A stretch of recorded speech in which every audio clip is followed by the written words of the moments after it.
네, 반갑습니다. 2017년 3월 10일의 일을 제 친구들, 제 지인들께 감히 이야기를 하면 잘 상상하지를 못합니다. 어떻게 대한민국 땅에서 그런 일이 일어날 수가 있는지조차 상상을 못합니다. 아니, 너 뻥치는 거 아니야? 지어내는 거 아니야? 너무 과장하는 거 아니야? 라고 생각들을 하십니다. 그만큼 믿기지 않을 일이 일어났었는데요. 너무나 우리는 참담했고 슬펐고 분노했습니다. 그때 저는 정치에 관심이 없던 저는 그 당시 이름도 모르던 어떤 국회의원이 제 손을 잡아줬습니다.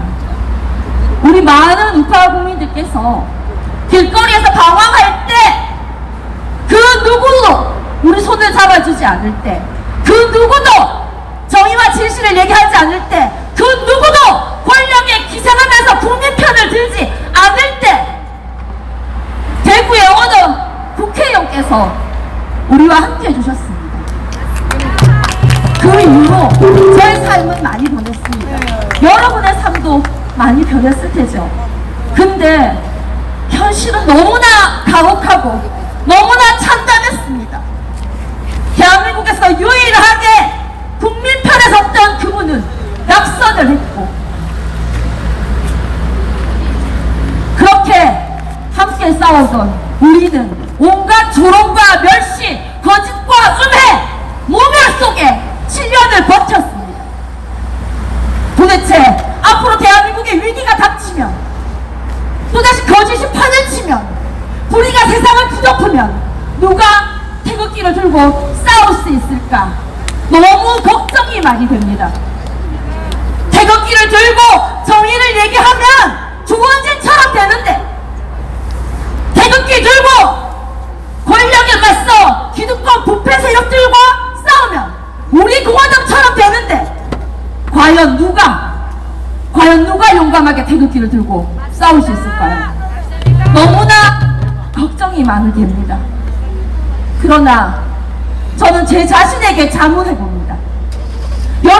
여러분에게도 제가 질문을 드리고 싶습니다. 우리에게 똑같이 대한민국의 체제가 위협받고, 국가의 전망이 위협받고, 정의와 진실이 짓밟히고 불의가 세상을 뒤덮는 일이 생긴다면 태극기를 들 것인가? 라고요.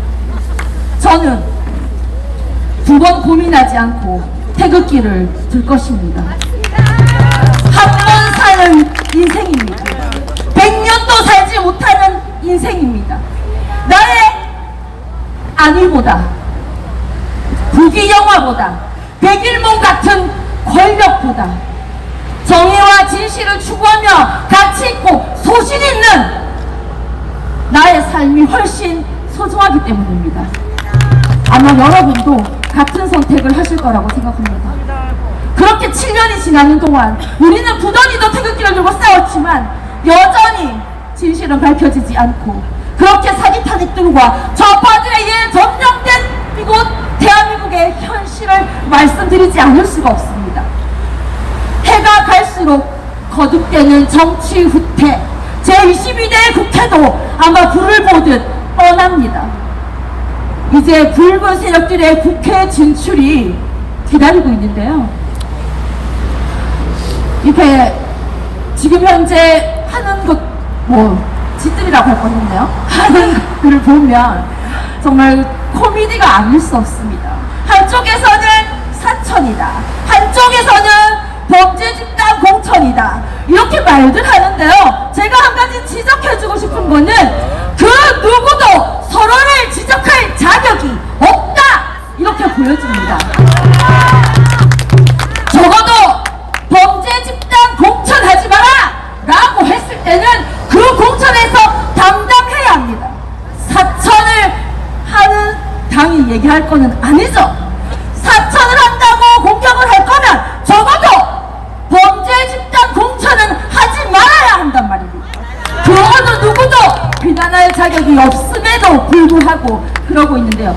유일하게 지적할 수 있고 비난할 수 있고 심판할 수 있는 것은 국민밖에 없습니다.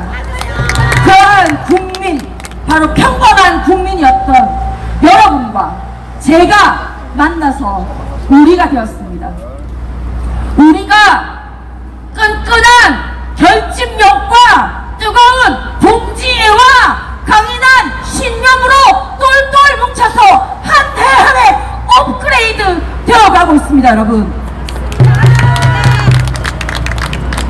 우리 공화당이 탄생부터 지금까지 순탄치 않은 길을 오면서 저는 점점 강해진다고 생각을 합니다. 21대 총선 내가 2호차라고 왜 내한테 연락 안 했냐? 이렇게 말씀드리고 싶네요. 총선에 관해서 제가 말씀드리기보다 마무리 멘트를 해야 되겠는데 이렇게 말씀드리고 싶습니다. 진실은 언젠가 밝혀진다라는 말이 참 익숙한데요. 진실은 언젠가라는 막연한 기다림을 저는 선택하지 않겠습니다. 진실을 밝히려는 자에 의한 진실을 밝히려는 노력이 있어야만 하는 것이라고 생각을 하고요. 변화는 정치인의 입에서 나오는 것이 아니라 바로 스스로의 노력에서부터 시작을 하는 거라고 생각합니다. 승리는 가만히 주어지는 것이 아니라 큰 정당이라고 해서 기득권이라고 해서 승리가 주어지는 것이 아니라 바로 도전하는 자의 몫이라고 저는 생각을 합니다. 우리 공화당 도전합니다. 변화합니다. 그래서 바로 국민이 승리하는 그날까지 노력하겠습니다. 깨끗한 정치, 일하는 국회, 국민이 행복한 나라, 우리 공화당이 앞장서겠습니다. 감사합니다.